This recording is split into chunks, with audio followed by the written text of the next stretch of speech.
lifelong dream. I'm trying to be cool, bruh. Indiana Fever, fire the front office, man. Y'all on some BS, bruh. Y'all on some straight up BS. This is the same Raven Johnson that was out pushing a race narrative versus Caitlin Clark fans just a couple weeks ago. What are y'all doing, bro? Yana Nipkins was right there. Tanaya Latson was right there. What is y'all doing, bro? Like, I'm so sick of this damn organization already. Welcome to Keep the Vision. That's not just disappointment. That's betrayal.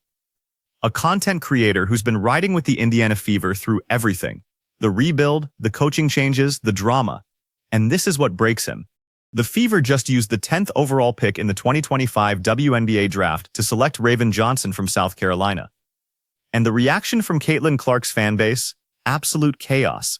So what makes this pick so controversial that it's got people calling for the GM's job before the player even puts on a jersey? Fever GM Amber Cox on drafting Raven Johnson 10th overall. Raven is somebody that we thought would probably go in the top 4 or 5. Well, what top 4 was Raven Johnson going in?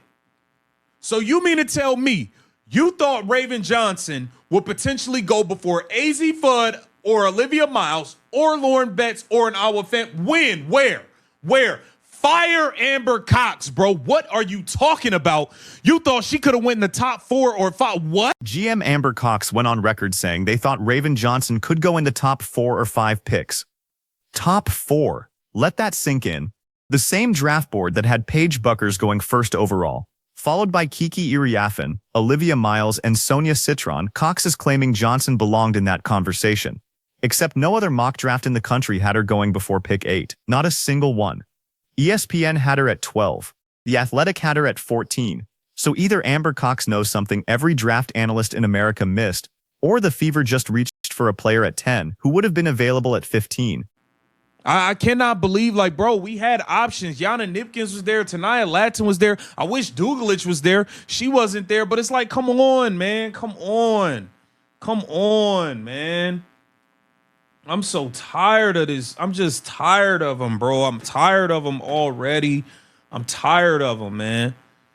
I'm tired of them, bro. Like, this front office is a joke, man. This front office is an absolute joke. I wish Flaw J would have potentially still been around. Look at who was still on the board. Dominika Parova from Tennessee, a 6'3" forward who averaged 18 points and shot 38% from 3 as a senior. That's exactly what Indiana needed next to Caitlin Clark. Stretches the floor, can defend multiple positions, doesn't need the ball in her hands. Or Sonia Citron from Notre Dame, who went 2 picks later at 12 to the Dallas Wings. A versatile wing who can shoot, pass, and defend. Instead, the Fever selected a 5'9" point guard who shot 29% from 3 this season, and whose offensive game consists primarily of driving into traffic and hoping for a whistle. Like, I just didn't like, I'm cool on this, man. I'm cool on this. She just basically called Caitlin Clark fans racist and tried to make it seem like Caitlin Clark fans was the reason she was going through this mental thing. Like, bro, you go to South Carolina and y'all lost. You think it wasn't people from South Carolina being racist, calling you names or whatever you claim was going on? Why does it automatically got to be Caitlin Clark fans? It's just ridiculous, bro. And then for y'all to see that and then go bring her on the team, you guys are. But the basketball fit isn't even the biggest problem here. 3 weeks before the draft, Raven Johnson posted on social media about dealing with mental health struggles. Fair enough, that's a serious issue and she deserves support. Except in that same post, she specifically called out Caitlin Clark fans as the source of her harassment. Not South Carolina fans upset about the championship loss. Not random trolls on the internet. She specifically blamed the fan base of the player she was about to be drafted to play alongside. And the Fever front office saw that and said, yeah, this is fine. Let's bring her in. The girl can play defense. You know, I just don't feel like this is the best choice for us, bro. From the University of South Carolina.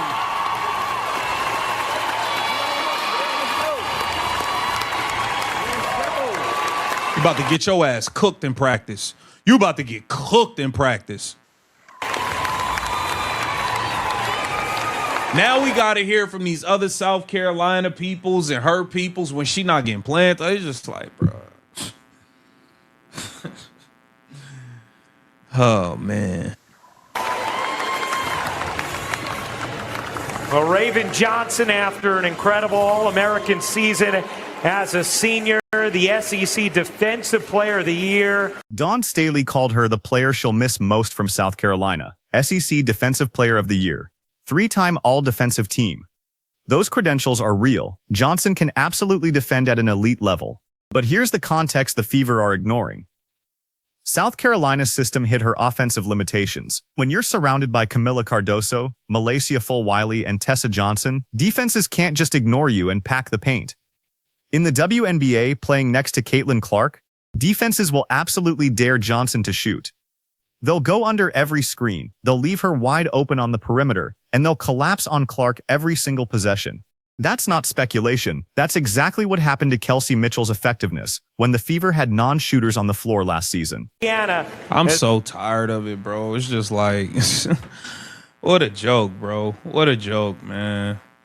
This has got to be, bro, I think the Indiana Fever, like, I just feel like y'all see what's going on, bro. Like, bro,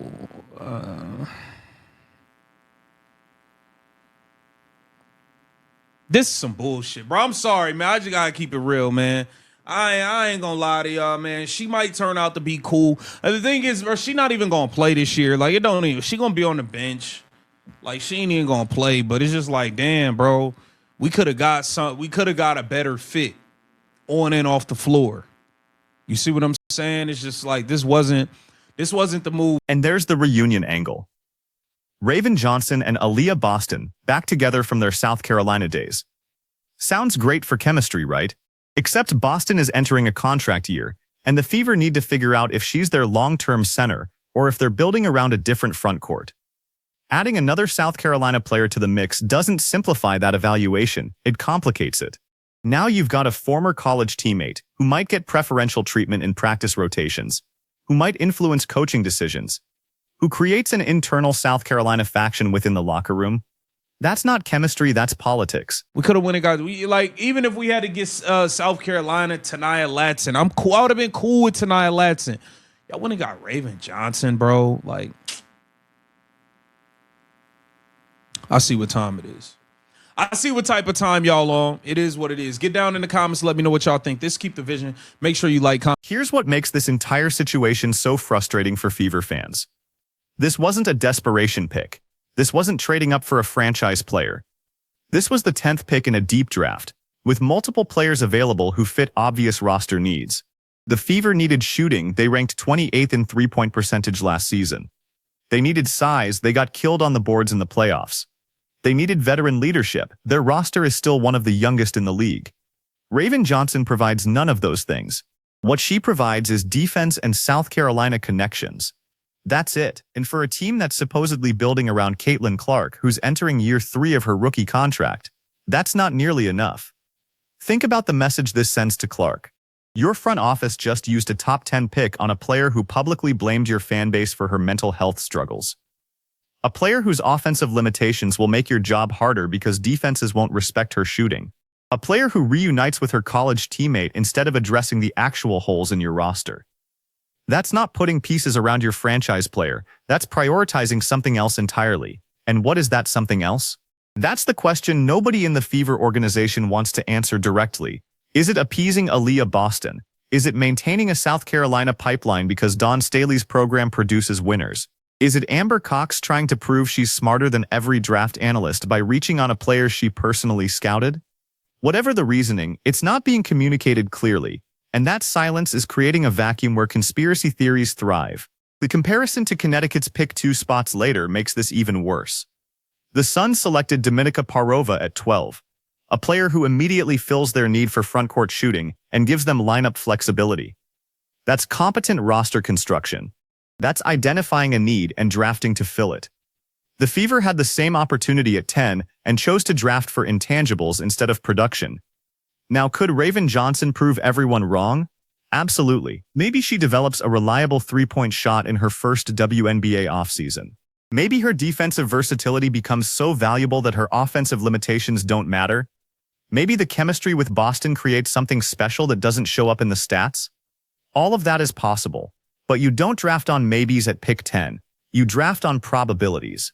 And the probability is that Johnson becomes a defensive specialist who plays 15 minutes per game and doesn't move the needle for a team trying to win a championship. The broader issue here is organizational competence. Amber Cox has been the Fever's GM since October 2024. In that time, she's made exactly one significant roster move, firing head coach Christy Sides and replacing her with Stephanie White. That move made sense. White has Indiana connections, WNBA head coaching experience, and a modern offensive system. But now Cox's first draft pick is raising serious questions about her evaluation process, her communication with the fan base, and whether she understands what this roster actually needs. Because here's the thing about building around a generational talent like Caitlin Clark. You don't get that many opportunities. Her rookie contract runs through 2028. That's 3 more seasons to build a championship contender before she hits free agency and can choose to go anywhere. 3 drafts, 3 off-seasons, 3 chances to get it right. And the Fever just used one of those chances on a player who might not crack the rotation. The fan base isn't overreacting. They're recognizing a pattern. The Fever have had Caitlin Clark for 1 season, made the playoffs for the first time since 2016, and instead of aggressively building on that foundation, they're making safe picks that prioritize defense and character over offensive production. That's not how you maximize a championship window. That's how you waste it. So where does this leave us? Raven Johnson is an Indiana Fever player. She'll show up to training camp, she'll work hard, she'll compete for minutes. But the shadow of this pick is going to follow her all season.